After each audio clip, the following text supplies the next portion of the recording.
So I looked into what if the New York City subway was replaced with tunnels of love or a tunnel of love. I don't know. There's a lot of subway. It's multiple tunnels. You get the idea. So I guess first question, what actually is a tunnel of love? Because important question for you guys. Have you ever actually seen a tunnel of love? In the movies. But like in real life? Well, they're usually at like Ooh. carnivals and stuff. I haven't been to that many carnivals. I don't think I've been to a carnival big enough to have a water feature like that. So apparently they don't really exist anymore. And even back in like where we all think of seeing them for the most part is, yeah, it's like cartoons and stuff always use them. You know, ones made like the 50s and 60s. But even in the 50s and 60s, apparently they were already like on the way out. Because really the reason that Tunnels of Love is what I'm going to say. I don't care. The reason that Tunnels of Love exist is they really were a like late 19th century thing. Because you couldn't really do the same like PDA that you could, you know, in the mid 20th century. So Tunnels of Love gave like, you know, young couples an excuse to like, you know, get close to each other and stuff, basically. That's kind of why they came into existence. But then as, you know, life changed and it became less scandalous to like hug someone in public, they didn't really need them anymore and they kind of went away. But for whatever reason, they stayed popular in, like, media. Which I thought was kind of fascinating that, like, in one of the articles I was reading, they had clips from shows that had it.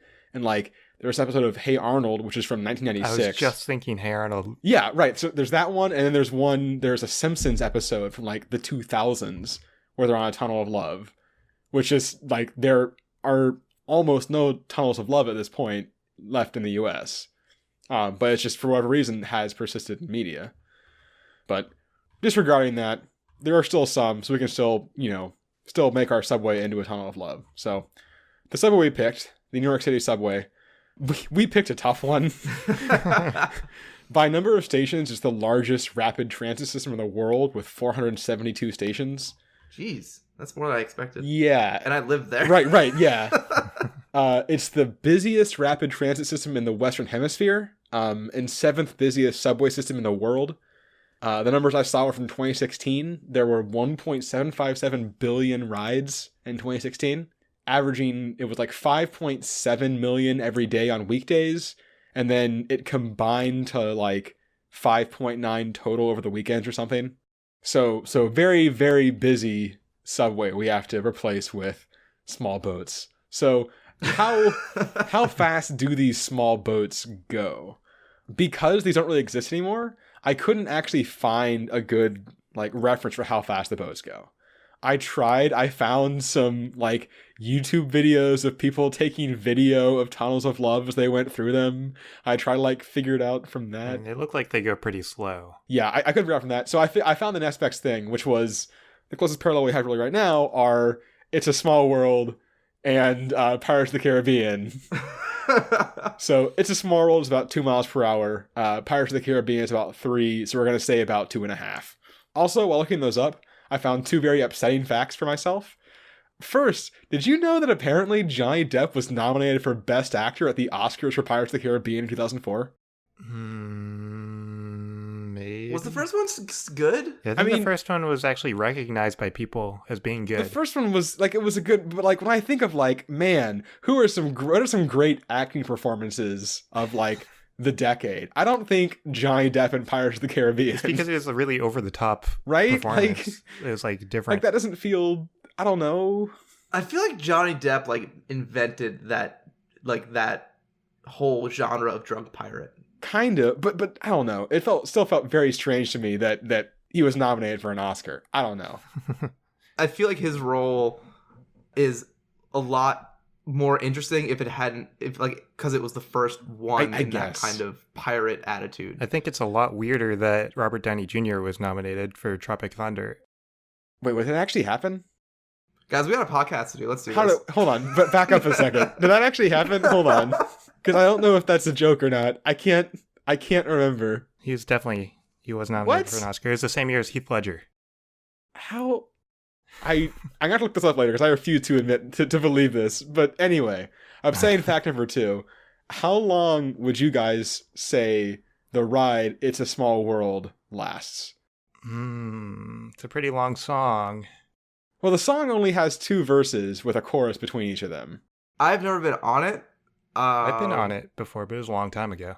Based on other like rides like that I've been on, I'm gonna say 4 minutes. I was gonna say 4 minutes too. So there are 5 different versions of the ride at different Disney parks. The shortest one is 10.5. The longest is 14. Whoa! It plays the song. That's a lot of. It plays the song the entire time. I think that's technically a war crime. Like, that's Yowzas. yeah. So It's supposed to be a small world. right. I did also hear that apparently the original plan was that all the different countries would sing their own national anthems, but they were all just playing at the same time, and it was just audio hell. So they audibled into a very annoying song. So it actually could have been worse. Wow. It could have just been every national anthem. Well, I don't need to do that ride. Well, now I actually have to do that ride just for the I'm experience. surprised you've never been on it. I've never been to Disney World. Really? You've never been to Disney World? What about Disneyland? None of them. What? No Disney parks for me. I've been to Legoland. That one was cool. Disney is way cooler. Yeah, you should go to a Disney at some point. They're good. I'm subscribed to Disney Plus. It's like the same shit. Yeah, you get the idea. All right. Anyway, let's get a frame of reference for our Love Boat subway system. So, according to the MTA, the longest like one station to another trip you can take is from Howard Beach JFK Airport to Broad Channel Station. It's about 3.5 miles, and it takes about 7 minutes on the subway. That works out to like 30 miles per hour.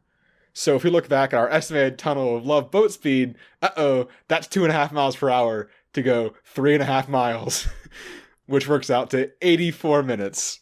Oh, 84 no. minutes. Silver lining, that is the runtime of Borat. So I know what you can do every commute, every day. Your one-stop commute. Yeah. So yeah, the subway is roughly 12 times faster than our boats. So that's kind of a problem.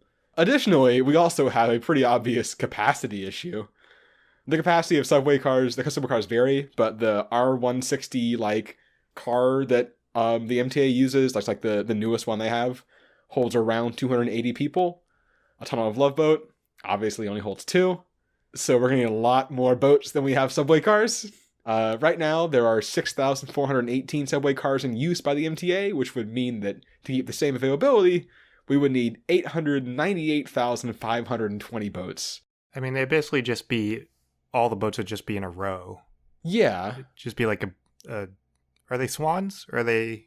They're frequently swans, but not necessarily. So just be a bunch of swans in like a snake formation. Yeah, I don't know how you store them all. Like, I don't think you have time to store them. I guess they're think you just have to always keep them going, running. huh? It's just constantly going. Yeah, I'm actually a little sad now that I didn't figure out... something I should have done was figure out the length of the New York City subway system, which I know I saw, and then see, roughly how long one of those swan boats is, and see if it's literally long enough to store them all. I had not checked that. It may not be, actually, because that's a lot of boats. I'm also gonna throw this fact in for context. The average human walking speed is 3.1 miles an hour. Yes. So it would actually be slower than walking. Which, yeah, it's pretty unfortunate. Because your commute's also going to be, like, really awkward. I was trying to figure out what it would actually, be like to do this. But the insanely slow speed honestly made it, like, I figured it would be at least, a little faster than walking. But I think the real answer is just that if we replaced the subway with a Tunnel of Love, no one would use the subway. Like, that's the answer. Just full stop. Could you set up a system where you can walk forward across the swans, so that it's kind of like one of those moving, like a moving walkway in an airport? Maybe. So the other possibility is that, the speed of the subway train was roughly 30 miles per hour. That is also approximately the cruising speed of a lot of like speedboats. So admittedly, that would increase the cost of our system a little bit.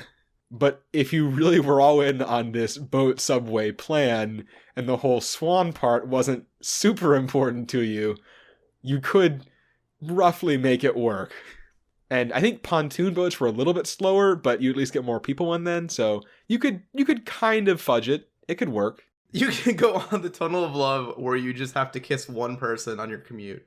Or you can get on the, like, orgy boat where you can get more people fit, but there's a lot more action going around. Right. So yeah, I mean, honestly, really what it comes down to is that I think the answer is that the only number that really matters is that it's literally slower than walking. So the answer is it wouldn't work.